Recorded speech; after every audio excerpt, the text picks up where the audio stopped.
You slip out of your mother's womb and hit the savanna dirt hard, a 50-kilogram bundle of slick, trembling flesh. The African sun beats down, and the air smells of dust and grass. Your mother, a 3-ton white rhinoceros, slides her 2-foot horn along your belly, nudging you to move. She backs off, drops a pile of dung nearby, a rhino's calling card, announcing your birth to the herd. You try to stand, legs wobbling like a broken stool, but fall.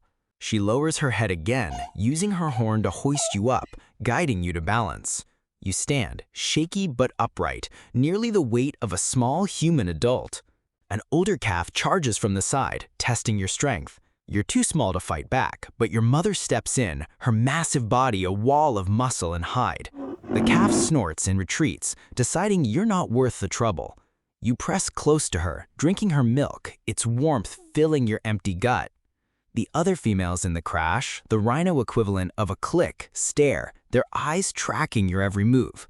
When they walk, you follow, instinct screaming to keep up or be left behind.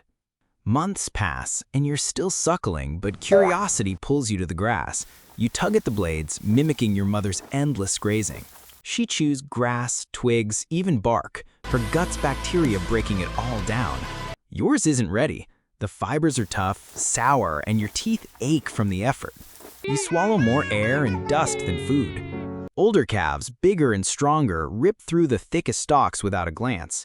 Your mother offers less milk, too busy fueling her own bulk. You play fight with another calf, locking horns and gentle shoves, practicing for a future where every clash counts. No one waits for you. Every bite is a battle. At 2.5, your mother's pregnant again. One morning, her horn pushes you, not hard, but firm. You try to stay close, but she shoves again, her message clear, you're on your own. You trail the herd, staying just out of sight, but each time she senses you, she turns and pushes harder. Days pass, and you keep following, but she never looks back. It's not anger, it's just how rhinos roll. Finally, you stop, watching the herd vanish into the savanna's haze. Alone, you turn and walk, testing every patch of grass, sniffing every waterhole for crocodiles. One afternoon, a warthog steps from the mud, bristling and wary. It snorts, paws the dirt, then charges. Instinct takes over. You lower your horn, driving it through its side. The squeal is sharp, then silent. You stand over the body, blood on your horn, learning that not everything wants to kill you, but you're built to kill anyway. By age 5, you're nearly a ton, grazing near a dry riverbed. The sun scorches your thick hide. A ripple in the shade catches your eye. A pride of lions, crouched low, eyes locked on you. You step back, but the ground softens near the river where crocodiles lurk. One lion lunges, claws flashing. You swing your horn, lifting her off the ground and into the water. Crocodiles erupt, tearing her apart. Another lion charges. Your horn catches its shoulder, drawing blood. It retreats. 2 more close in. You slam your horn into one side, dropping her. The last lunges from behind, teeth grazing your neck. You twist, scraping its flank, and it flees with the others. You snort, stamp the ground, and walk away, the river red behind you. At 12, you're a bull, weighing 2 tons, claiming your territory. You scrape your horn across acacia trees, leaving white gashes, and drop piles of dung to mark your domain. A younger male scent hits you, fresh, bold. You find him, head low, horn forward. You charge, horns clashing with a crack that shakes the dust. You push, he pushes back, horns scraping your cheek. You twist, knocking him off balance, then ram his shoulder. Blood streaks his side, and he retreats, limping into the trees. This is your land now, marked in scratches and blood. By 15, you're a fortress of muscle, your territory unchallenged. A female appears, sniffing your marks. You stand still, letting her circle. She flicks her tail, showing her profile. You scrape the dirt, sending up dust. The ritual begins, circling, touching horns, testing strength. Hours pass, patient and steady.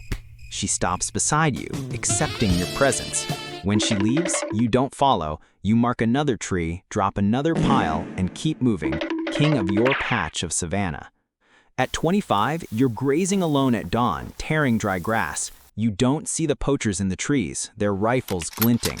A crack splits the air, and your front leg buckles, blood seeping into the dirt. You lurch forward, but another shot misses. A third punches your side, knocking you down.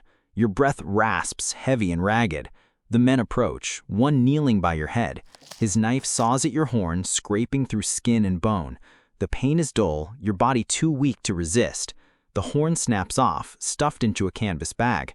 Rhino horn fetches thousands, ground into useless medicine or carved into trophies.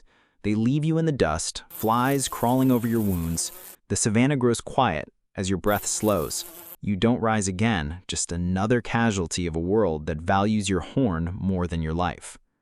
Being a white rhino sucked because every step was a fight against rivals, predators, and humans who saw you as a payday. From a helpless calf to a battle-scarred bull, you survived by strength and instinct, only to fall to a bullet and a blade. Life was brutal, and the savanna never cared.